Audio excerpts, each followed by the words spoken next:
researchers and scholars on men and masculinities in the world today. The author or editor of more than 20 volumes, one of which I just got in the mail yesterday, so that was good. Michael Kimmel's books. Which one? Guy's Guide to Feminism. Yes, that's the one I got, published in 2012. His books include Changing Men, Men Confront Pornography, Men's Lives Against the Tide, Pro-Feminist Men in the United States, The Politics of Manhood, Manhood, A Cultural History, The Gendered Society, and his bestseller Guyland, which is a fantastic book as well. He's the founder of Men and Masculinities, an interdisciplinary scholarly journal, and co-edited the Handbook of Studies on Men and Masculinities and the Encyclopedia on Men and Masculinities.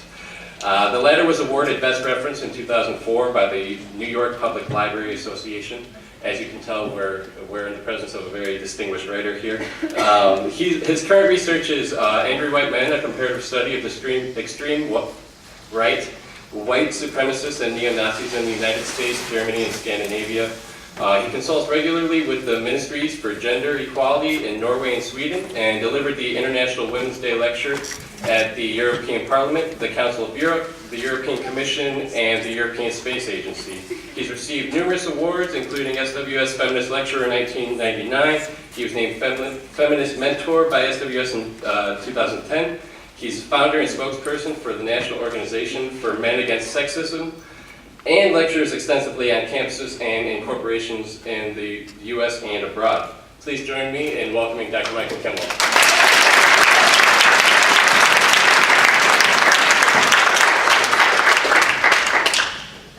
Thank you very much, Kyle. Let me apologize before I even begin. This is not going to be nearly as entertaining as the React performance at lunchtime. That was terrific. Byron's presentation, for me, is always really inspiring, so thank you. I'm just going to talk. But I have a few things I want to say. And the other thing, because I'm in Western Michigan, I figured I would tell you this also. The book Angry White Men is exactly as you described it, so I thought people here should know. It's really a study of the U.S. only, and it's a study about why white American men are so damn angry these days.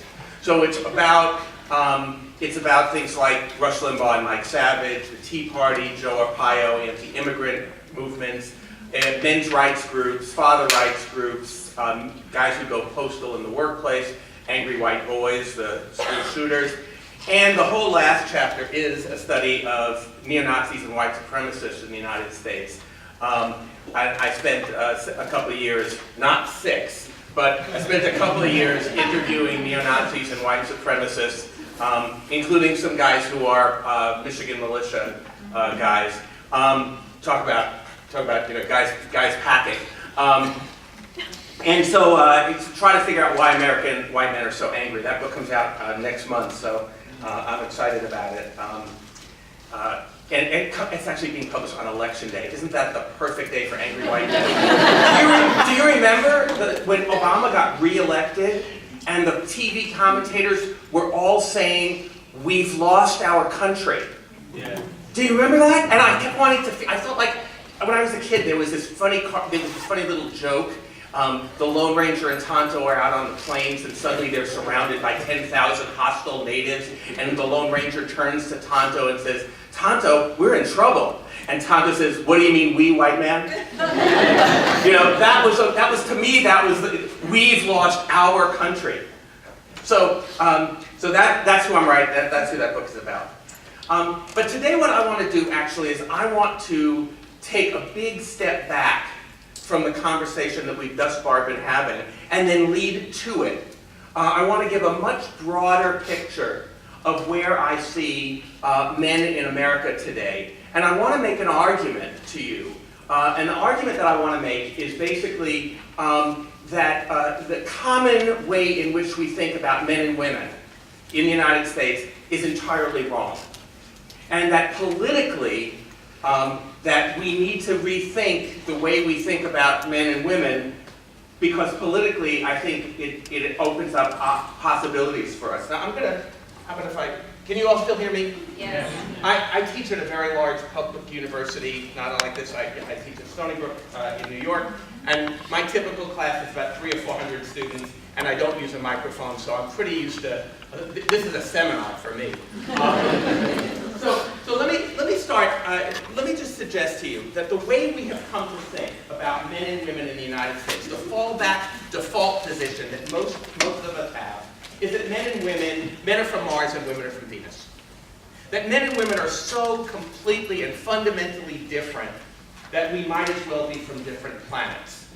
That any communication between women and men is an event of intergalactic proportions.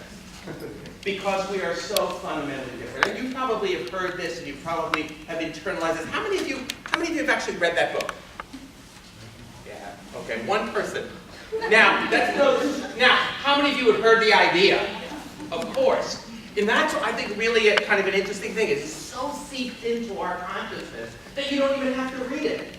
But here's the thing about that book, Men Are From Mars, Women Are From Venus, by John Gray. That book is the best-selling self-help book in the history of the world. That book alone sold 18 million copies in hardcover.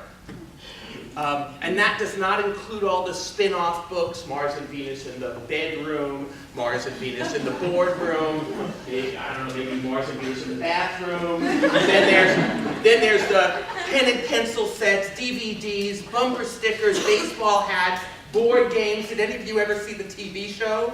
It lasted for like 3 episodes. It's a disaster. But, there's a board game, and this is my favorite, the Therapy franchise. Mark this one down, baby. This is a good one for you. You can be trained to do Mars and Venus therapy. It takes 2 days.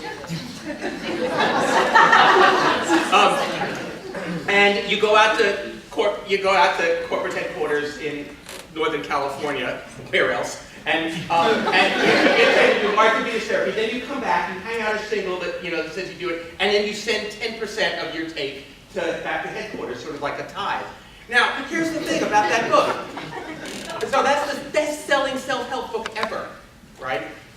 And here's the thing about it, as a social scientist, here's what I can tell you. That idea that men and women are so different that we might as well be from different planets is contradicted by your experience every single day here at Grand Valley. Now, how do I know this? Because what was the most successful educational reform of the entire 20th century? Coeducation. And what does coeducation assume?